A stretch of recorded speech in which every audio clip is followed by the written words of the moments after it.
Oi pessoal, tudo bem com vocês? E este é mais um vídeo do projeto Lendo pelo BR. O livro de hoje é muito especial porque ele é um clássico não só da literatura brasileira, mas também um clássico da literatura universal. Tanto é que ele é mencionado aqui nesse livro da literatura.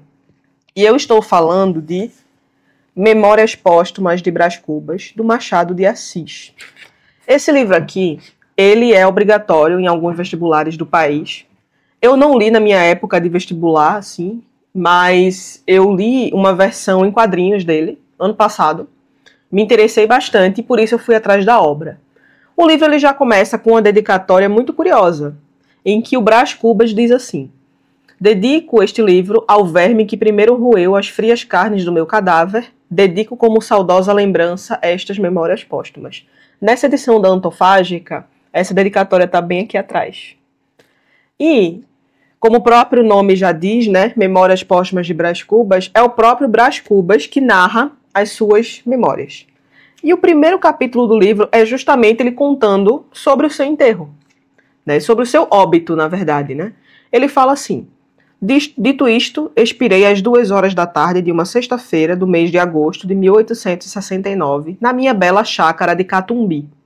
Tinha uns 64 anos, rijos e prósperos. Era solteiro, possuía cerca de 300 contos e fui acompanhado ao cemitério por 11 amigos. 11 amigos. Só por esse primeiro capítulo já dá para sentir quais são os valores que o Brás Cubas priorizava, né? Ele foi movido pela vaidade de alcançar a celebridade póstuma através da criação de um emplasto, que seria o quê? Seria uma espécie de remédio que curaria todas as doenças. Só que a ironia já começa aí, porque o Brás Cubas morreu de uma pneumonia. E sem ter, né, criado o emplasto. Ou seja, a sua ambição ela era fútil e o projeto não pôde salvá-lo nem da sua própria morte. O cinismo de Brás Cubas é a ferramenta que Machado de Assis usa para expor a hipocrisia e o parasitismo social da classe dominante carioca. As relações, incluindo o amor e o casamento, são regidas por um cálculo ali de interesse e status. Então as mulheres são a personificação desse cálculo.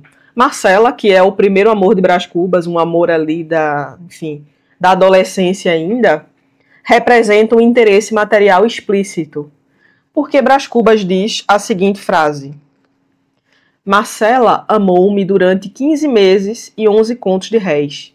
Nada menos. Meu pai, logo que teve aragem dos 11 contos, sobressaltou-se deveras. Achou que o caso excedia as raias de um capricho juvenil. Se você não entendeu o que ele quis dizer com isso, Marcela era do job. E aí, é muito interessante ver que em nenhum momento o Brás Cubas diz, né, ela era prostituta de luxo, mas pela construção da frase ali a gente consegue entender.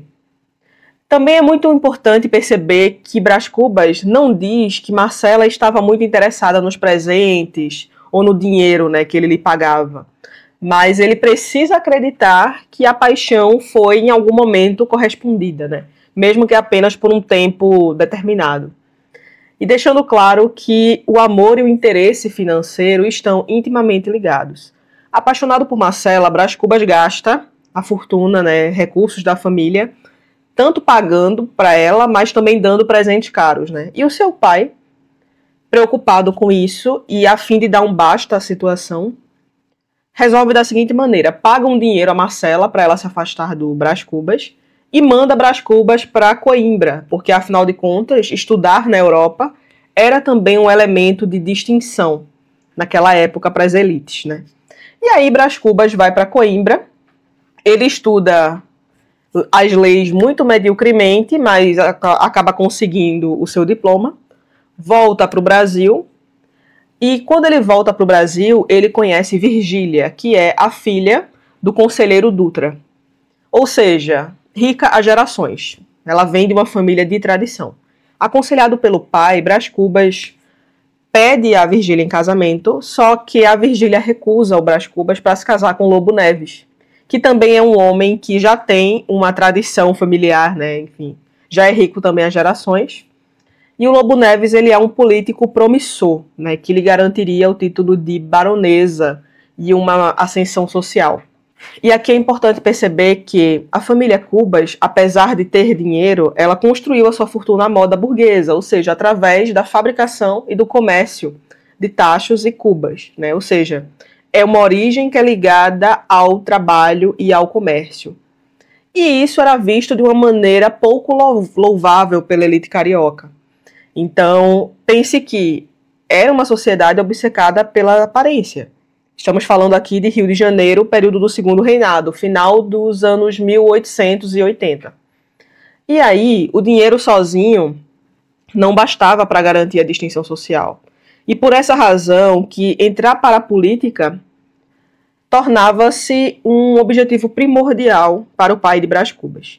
O status político funcionava como uma espécie de título de nobreza que ascenderia a família, limpando o estigma de sua origem comercial e validando seu lugar na elite. Ou seja, entrar para a política aqui não é fazer um trabalho pelo bem público. Significa que você garante um passe livre para essa elite. E essa visão é algo que o próprio Brás Cubas ele tenta o livro inteiro entrar para a política. Ele até consegue se tornar um deputado, só que ele também não faz grandes coisas no seu cargo, né? Porque o que importa mesmo é que ele entre para a política. A obra ela é ambientada no Segundo Reinado, ali pelo final dos anos 1880, por ali. E a obra critica uma sociedade que é sustentada pela escravidão. Memórias Póstumas de Brás Cubas foi publicado como livro em 1881 e a escravidão só foi abolida em 1888. Então, tem uma situação que acontece aqui no livro que ela é muito marcante. Acontece no capítulo 68, que se chama Vergalho. Brás Cubas está andando na rua e ele encontra o seu antigo escravo, que é o Prudêncio, que foi alforriado alguns anos antes pelo pai do Brás Cubas. Só que ele está andando na rua e vê um negro batendo no outro. Quando ele se aproxima, ele reconhece o Prudêncio e ele pergunta para o Prudêncio o seguinte: esse negro é seu? E o Prudêncio responde: é sim, Ioiô. E aí o Brás Cubas fala: e eu ordeno que você pare de bater nele. E imediatamente o Prudêncio para de bater. E aí, essa passagem da história é muito significativa. Por quê? Porque, apesar do Prudêncio ser um homem livre, afinal de contas ele foi alforriado, ele reproduz a mesma estrutura de violência e opressão com o seu escravo, né? Ou seja, ele não está livre dessa estrutura e ele mantém a relação de servidão com relação ao Brás Cubas, né? O Brás Cubas ainda tem esse poder sobre ele. E aí, outro ponto muito importante desse livro é que ele rompe com a linearidade clássica. Como assim? Nós temos dois tipos de tempos, né? O tempo cronológico, que é quando a gente vem passado, presente e futuro, e o tempo psicológico, que é quando você está contando algo do presente e de repente você pula para o passado e volta para o presente. Isso acontece muito nesse livro. Faz sentido porque o Brás Cubas está contando as suas memórias. E muitas vezes ele vai contar essas memórias de maneira bagunçada. E aí é um desafio a mais para o leitor não se perder, né? Um outro elemento que talvez seja o fundamental nesse livro é justamente o último capítulo, que é o das negativas, que é o capítulo que traz o desfecho todo da história e que Brás Cubas resume a sua vida como uma sucessão de não realizações, né? Então, ele não alcançou essa celebridade póstuma, ele não criou o emplasto, e a sua única conquista, entre muitas aspas, foi não ter tido filhos e não ter transmitido a nenhuma criatura o legado da nossa miséria. Então, com esse livro aqui, o Machado de Assis inaugura o realismo no Brasil, né, com a sua análise psicológica profunda, seu pessimismo e principalmente a sua linguagem peculiar, né? O uso da ironia, e muitas vezes aqui o Brás Cubas ele quebra a quarta parede conversando com o leitor.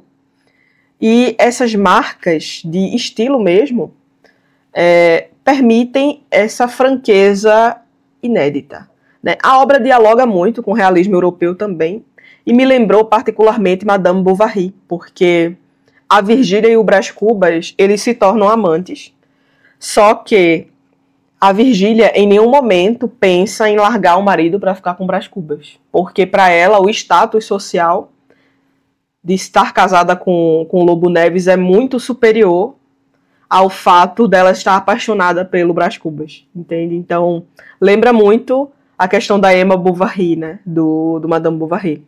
Esse livro, ele é muito profundo, eu tenho muitos elementos para falar sobre ele, e por isso eu resolvi fazer essa resenha um pouquinho diferente, que é separando esse livro em algumas perguntas, assim, para tornar ele um pouco mais didático, vamos dizer assim, né? E aí, a primeira pergunta que eu me fiz logo após a leitura foi qual o tema principal e qual o tema secundário da obra, né? O tema principal que eu enxerguei aqui em Memórias Póstumas foi essa análise cética e irônica da natureza humana, né? E o retrato crítico da elite brasileira do século XIX. Porque Machado de Assis ele expõe a futilidade, a hipocrisia e o parasitismo social dessa classe dominante, cujas relações, incluindo, né, o amor e o casamento, são movidas unicamente por interesse, por ambição e por status, né? Então, o Brás Cubas ele deixa isso muito claro aqui durante o livro inteiro. Um outro tema que eu achei importante aqui, que eu achei principal, foi a inutilidade da existência humana. Porque a vida do Brás Cubas, ela é, em resumo, uma sucessão de não realizações e fracassos. Então, assim, todas as suas ações, incluindo a tentativa de criação do emplasto, são movidas pela vaidade. Porque, assim, se você pensa que ele queria criar um remédio para curar todas as doenças, é uma coisa boa? É uma coisa boa, mas a motivação era justamente a vaidade, era justamente para que ele fosse lembrado após a morte, né? Então, ele queria, na verdade, deixar uma marca no mundo, ou seja, algo completamente vaidoso. Um outro tema que aparece com muita frequência aqui no livro é sobre o vazio da existência, porque esse vazio da existência ele fica óbvio lá no capítulo das negativas, mas também tem um outro capítulo aqui que o Brás Cubas reflete que agora que ele é um defunto, nada mais importa, as aparências não importam, os status não importam, o que ele fez ou o que ele deixou de fazer, nada disso importa, porque ele teve um fim banal, assim como qualquer pessoa. Então, é muito forte aqui, sabe, como esse vazio vai aos poucos tomando conta dele, né? E aí o fato de justamente ele ser um defunto autor e ele está livre de toda e qualquer moralidade, de toda e qualquer pressão social, ele consegue ser muito franco sobre todos os outros personagens, né? E ele acaba sendo muito desprendido também. Um outro tema aqui que ele aparece de uma maneira transversal, eu diria, é sobre a filosofia do humanitismo, que inclusive é o Quincas Borba que traz essa filosofia, né? Que é uma crítica ao cientificismo e ao darwinismo social que estava operante, né, no século XIX ali, expondo como o egoísmo e a crueldade que regem as relações humanas, né? E aí, o que era esse humanitismo, né? Ele basicamente pega a ideia de Thomas Hobbes de que o homem é inerentemente egoísta, né? Aquela frase, o homem lobo do homem, e leva a um extremo absurdo. Então, enquanto Hobbes via a natureza humana como destrutiva e propunha o Estado para protegê-la, para controlá-la, o humanitismo ele exalta essa destrutividade, transformando esse egoísmo e a luta por interesse próprio como tipo uma lei cósmica inevitável e positiva. Então, Machado usa aqui essa filosofia para satirizar como a elite brasileira, sob a fachada da ciência e do progresso, né, o darwinismo social, usava filosofias cruéis para justificar sua própria ganância e exploração. Eu imagino que esse livro não tenha sido bem recebido na época em que foi publicado, né, pelas elites, porque de fato é um livro que ele é muito crítico a esse aspecto. Outra pergunta importante: como estava a sociedade em que esse livro foi escrito, né? Como eu falei para vocês, ele foi escrito durante o Segundo Reinado, final do Segundo Reinado ali. E apesar da obra ser publicada perto do fim da escravidão, que só foi abolida em 1888, a escravatura ainda era o pilar da economia e da estrutura social brasileira. Então, Machado, ele toca sutilmente nesse tema com o episódio do Prudêncio, que eu já mencionei antes para vocês. Existe também aqui no livro uma distinção muito clara entre a elite, né, latifundiários, políticos e até os novos ricos, como é o caso do Brás Cubas, e o restante da população que vive em extrema miséria. A obra se passa principalmente ali na corte do Rio de Janeiro e foca nessa burguesia em ascensão, que busca desesperadamente reconhecimento e status social. O casamento aqui era um grande negócio, né, para consolidar fortunas e prestígio. Então, unindo famílias tradicionais aos novos ricos. Né? Então, é por esse motivo que o pai de Brás Cubas quer tanto que ele se case com a filha do conselheiro Dutra. Existe aqui também um forte apelo, né, à futilidade e à hipocrisia que dominavam a vida pública e privada dessas elites, né? Porque a política era vista como um meio de status e de vantagens sociais e não como um serviço público. Algo ironizado pela medíocre carreira de Brás Cubas, né, como deputado. A elite brasileira, incluindo, né, o Brás Cubas, era profundamente influenciada pelos ideais e modismos europeus. Então a ideia do Brás Cubas ir estudar na Europa, né, estudar em Coimbra, era um símbolo de distinção social e até era mais importante do que a qualidade da formação em si, porque tem até um momento aqui que o Brás Cubas diz que estudou mediocremente, mas o que importa é que o diploma dele é europeu, né? As mulheres da elite, como a Virgília, eram altamente vigiadas e tinham seus papéis limitados, né? Então, todo o seu valor estava atrelado à honra da família e à capacidade de fazer um bom casamento para projetar o marido.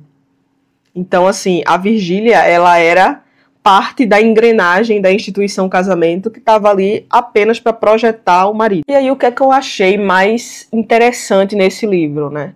A cena do Prudêncio batendo no escravo foi algo que mexeu muito comigo, porque você tem, né, a reprodução da opressão, porque o Prudêncio foi um homem que sofreu, né, a violência da escravidão, nas mãos do próprio Brás Cubas. Também tem um capítulo em que o Brás Cubas fala como ele tratava, né, o Prudêncio, que ele batia no Prudêncio, enfim. E assim que o Prudêncio recebe a sua carta de euforia, ele repete o ciclo de violência, assim que adquire poder, né, tornando-se ele próprio um agressor, um opressor, né. E aí isso deixa muito claro como a liberdade é ilusória, porque mesmo que ele tenha a sua carta de alforria, ele não tem uma liberdade social ou mental. Ele não consegue se desvencilhar dos valores e práticas desse sistema escravista, né, que ele absorveu. E ainda permanece, né, submisso à autoridade do Brás Cubas, que ele chama de nhoiô. Né? O próprio Machado fala, né, que a escravidão era um vício enraizado na sociedade brasileira que corrompe, né, tanto quem oprime quanto quem é oprimido, e que o modo que o Prudêncio encontrou foi o seguinte, ele até diz aqui, exteriormente era torvo o episódio do Valongo, mas só exteriormente. Logo que meti mais dentro a faca do raciocínio, achei-lhe um miolo gaiato, fino e até profundo. Era um modo que o Prudêncio tinha de se desfazer das pancadas recebidas, transmitindo-as a outro. Eu, em criança, montava-o, punha-lhe um freio na boca e desencava-o sem compaixão. Ele gemia e sofria. Agora, porém, que era livre, dispunha de si mesmo, dos braços, das pernas, podia trabalhar, folgar, dormir, desagrilhoado da antiga condição. Agora é que ele se desbancava, comprou um escravo e ia-lhe pagando, com alto juro, as quantias que de mim recebera. Ou seja, né, a maneira que o Prudêncio tinha de se desfazer das pancadas recebidas era transmitindo essas pancadas a outro. Então, eu achei esse capítulo genial, assim, é o meu capítulo preferido da história inteira. E realmente é bastante interessante, assim, a sutileza com que o Machado de Assis trouxe esse assunto para o livro, e nem é o tema principal do livro, né? Mas me marcou profundamente, né? Esse livro, ele tem sua importância porque ele marca ele inaugura, né, o realismo no Brasil. E aí, o que é o realismo, né? O realismo ele tem um foco muito grande na análise psicológica e profunda das personagens. Então, Machado de Assis ele estava focado no interior e na natureza humana. Ele mergulha na mente dos personagens para expor as suas contradições, suas hipocrisias, seus defeitos, suas motivações egoístas, que muitas vezes estão ocultas por uma fachada de virtude. Então, o exemplo é o emplasto, né? O emplasto, à primeira vista, ele parece ser uma coisa muito boa, né? Já que é um remédio que cura todas as doenças. Mas a intenção de criar o emplasto é justamente que ele seja lembrado anos depois da sua morte. Um outro elemento do realismo é a crítica social irônica e cética. Então, o tempo todo, Machado de Assis é irônico e pessimista, né? E isso ele faz para quê? Para criticar essa sociedade burguesa carioca do século XIX. Então, ele expõe como as pessoas são fúteis, são frívolas, são corruptas, são hipócritas e que só se movem por interesse próprio, ambição social e vaidade. Então, aqui, né, o amor e o casamento são vistos de uma forma muito cínica e como ferramentas para você atingir um status social. Ou seja, né, aqui existe uma rejeição total à ideia de sentimentalismo, né, a ideia de romantismo. Totalmente diferente. Aqui, a ideia é mostrar a realidade tal como ela é, né? Justamente expondo esses personagens que, na maior parte das vezes, não são bons. Também existe esse elemento do diálogo com o leitor, porque muitas vezes, né, o Brás Cubas ele quebra a quarta parede e ele faz comentários, ele faz reflexões sobre a sua própria narrativa, né? E sobre a condição humana. Talvez o elemento mais evidente aqui é que o Brás Cubas ele tem uma visão muito amarga da existência, né? Então, assim, o final é completamente triste, mesmo o final é completamente desolador. É a característica do movimento, né? Então, dá para entender o motivo disso. O que é que eu não gostei desse livro? Né? É um livro do século XIX, então a linguagem, sim, é diferente da nossa. O português era outro também, inclusive tem um elemento muito interessante aqui, que nessa edição da Antofágica é o texto integral, só que tem várias notas de rodapé que ajudam bastante a contextualizar muita coisa, né? Tem um capítulo aqui que se chama O Almoço. E aí, você deve estar pensando, tá, mas almoço, o que é que tem de mais? No século XIX, o almoço era equivalente ao que a gente chama hoje de café da manhã. Então, eu achei estranho ele colocar almoço aqui, porque pela narrativa me pareceu... Como é que eu descobri isso, né? Eu achei estranho porque pela narrativa me pareceu que ele tinha acabado de acordar. E aí, como é que ele acabou de acordar e ele já está almoçando, né? Então, pesquisando um pouco, descobri isso, que almoço, na verdade, era o que a gente chama hoje de café da manhã, né? E enfim, com a questão do ciclo do café, houve uma mudança nas nossas refeições, né? Então, isso é só uma curiosidade. Mas o que não me agradou é que, em alguns momentos, o Brás Cubas, ele... Claro, né? Ele que está contando a própria história, então... Lógico que ele vai ser tendencioso, vai ter aquilo de querer contar a história de maneira que lhe favoreça. E em alguns momentos existem alguns capítulos assim que não agregam muita coisa. Inclusive o próprio Brás Cubas vai dizendo, se você quiser você pode pular para o próximo capítulo, sabe? E aí eu fiquei meio, mas será que precisava estar aqui? Não é muito, assim, é um capítulo ou outro, mas que eu acho que não precisava, né? Então, talvez... tem um pouco de capítulos a mais do que deveria esse livro aqui. E uma outra pergunta que eu me fiz, né, ao final da leitura, era se eu faria uma releitura desse livro, e a resposta é sim, eu faria daqui a uns 10 ou 15 anos, porque apesar de eu ter compreendido bastante coisa desse livro nessa leitura, eu tenho certeza que se eu reler daqui a alguns anos com mais bagagem literária, mais referências, eu vou conseguir me apropriar ainda mais do texto, né? Então, assim, Machado de Assis é um autor que, de fato, não é tão simples de ser lido pela questão da linguagem, pela questão do próprio ritmo do livro em si, porque não acontecem grandes acontecimentos aqui. O que acontece é justamente essa complexidade dos personagens, essa densidade, psicológica deles.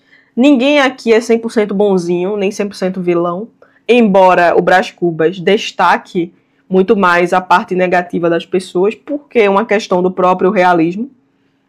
Mas é um livro que eu recomendo a todo mundo, porque eu acho que ele tem lições muito importantes, muito importantes sobre a questão do quanto a aparência, ainda pauta a nossa vida.